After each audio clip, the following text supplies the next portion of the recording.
Spring is in the air, the trees are blossoming, and little green things are shooting up from the garden. And one of those green things happens to be mint. So today I'm going to show you how to make two drinks with that little herb. The first is going to be a mint julep, and the second is going to be a whiskey smash. Now, these are two drinks that have several ingredients in common, but they end up being a lot different in flavor because of one little difference. So I'm going to show you how I make them, but before we get started, if you're new to the channel, don't forget to hit that subscribe button if you'd like more recipes and tricks to help you mix. Now, let's go build some drinks. So, juleps are old. They're like the Moses of cocktails. You can trace them back hundreds of years and find that they essentially evolved from medicinal concoctions. In fact, the word julep is thought to have originated from the old Persian word gulab, which was a mix of water and rose petals that people drank because they thought that it enhanced their well-being. Over time, as it spread through Europe, the drink changed and the rose petals were actually replaced by indigenous mint, and the word julep was born. These early European juleps were lightly alcoholic and were still highly medicinal and contained camphor, which is not exactly the drink I'm going to be making for you today. For us to get to that drink, we need to travel to the US in the 1800s. Because around that time in the American South, the mint julep had gained some popularity and was married to another popular Southern favorite, whiskey. Which makes great sense because they do whiskey well in the South, and juleps are the perfect drink for the heat, and it's hot down there.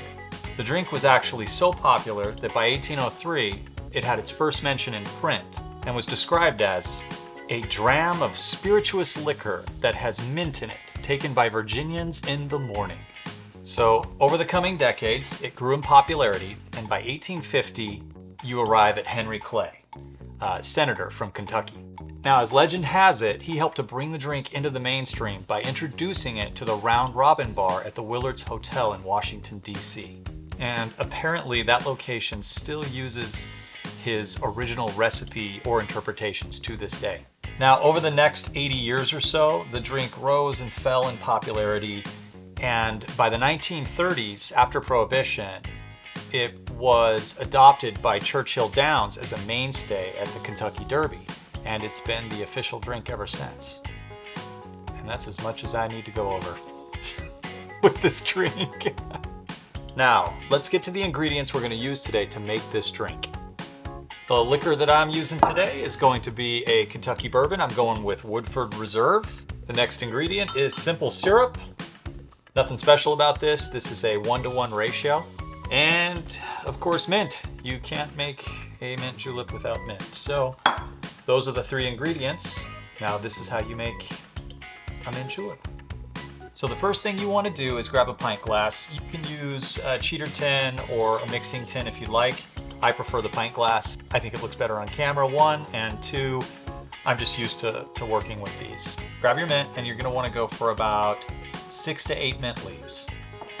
So just pull a few of these out. I'm pulling the ones that don't look as nice because they won't make great garnishes. And I think it's really important to not use the stems because the stems, they can add a little bit of bitterness to the cocktail. After your mint leaves are in, we're going to add the simple syrup. We're going to use 1 ounce. That may seem like a lot of sugar, but we're going to be straining this over a bunch of crushed ice, and that's going to dilute it, and we want it to hold up to that dilution. Next, we're going to add 2 ounces of bourbon. We're just going to add our ice. You could use crushed ice. I'm going to use big cubes because they help to sort of smash the mint up a little bit to get those oils out. Once our ice is added, let's go ahead and give it a shake.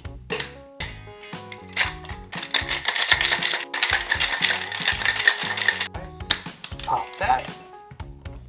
Oh yeah, it smells minty. Now we've got to crush our ice. So for crushing your ice, I highly recommend one of these right here. These are ice bags, and you just pop the ice into the bag, lay it down, and we'll hit it with a mallet.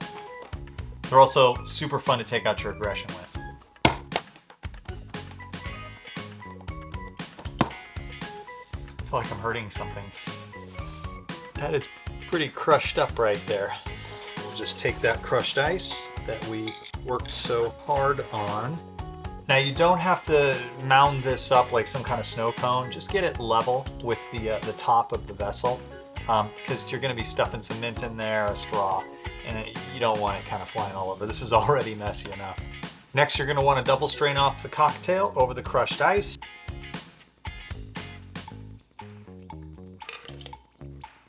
Now once you've got it filled, if you want to add a little bit more crushed ice just to kind of mound it up, you absolutely can do that. Garnish it with a nice healthy couple of sprigs of mint, and of course a straw. And that is a mint julep.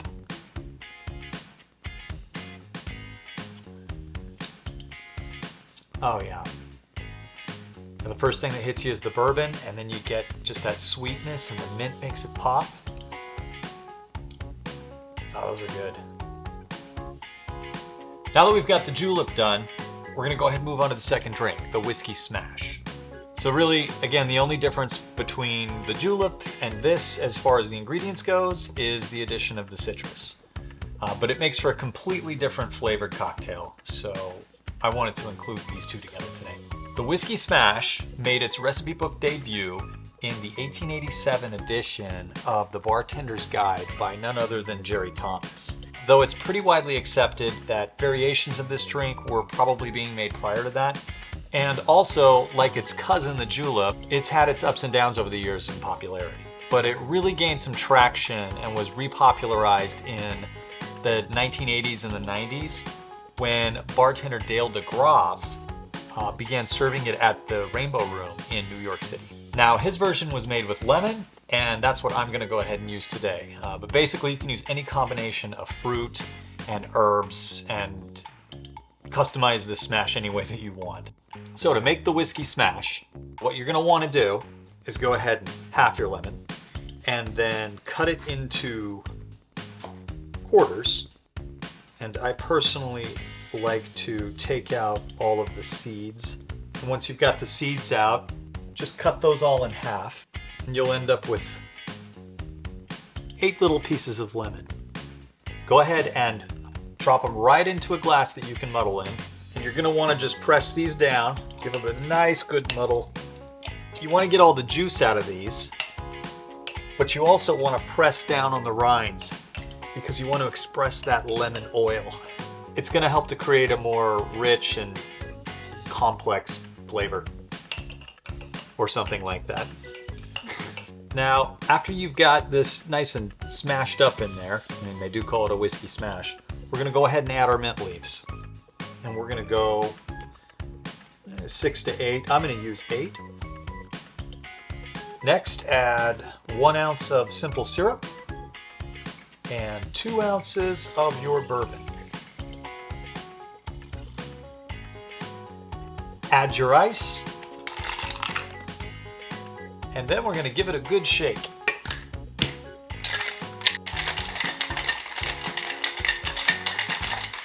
And I like to use a nice lowball glass for this drink. And then double strain the cocktail over the rocks.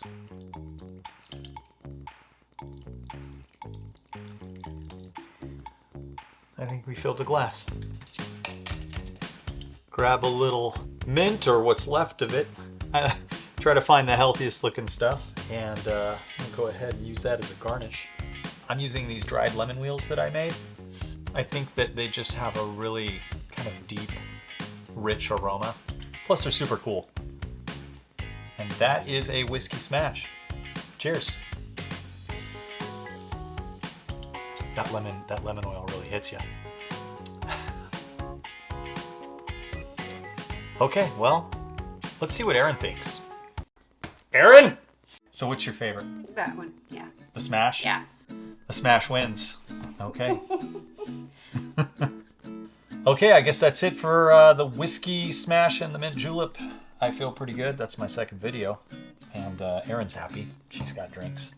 So don't forget to hit that subscribe button, and hopefully we'll just keep pumping these videos out for you guys. Thanks a lot. Cheers.